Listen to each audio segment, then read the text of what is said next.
Superano quota 2000 i profughi ospitati nella Marca, che nell'accoglienza veneta risulta terza soltanto a Padova con 2175 migranti e Verona con 2127 richiedenti asilo. Report del Ministero dell'Interno datato 4 agosto corrente. Si è passati praticamente da un immigrato ogni 3000 abitanti del 2011 agli attuali di 25 ogni 1000 abitanti.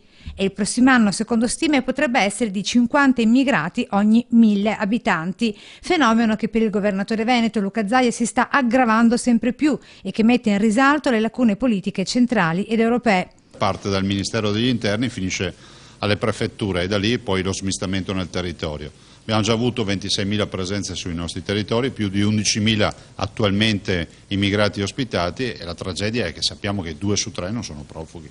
Governatore che dopo il nostro servizio denuncia di ieri sulla Casba di Treviso interviene sui profughi cosiddetti invisibili. Di oltre 11.000 ospitati in questo momento noi abbiamo transitato in Veneto oltre 26.000, il che vuol dire che abbiamo più o meno 15.000 fantasmi, come le definiamo noi, ovvero immigrati che non sappiamo dove siano finiti, se ne sono andati dal Veneto, se restano in Veneto, se vivono in condizioni precarie, non sappiamo nulla. Immediata, dice Zaia, l'ispezione di vigili e Casugana al grattacielo di Piazzale Pistoia. Grave, aggiunge, che alle denunce dei condomini non siano già avvenute le opportune verifiche delle autorità competenti. È ancora più grave se magari si verificasse che c'è anche un'illegalità rispetto a questo via vai.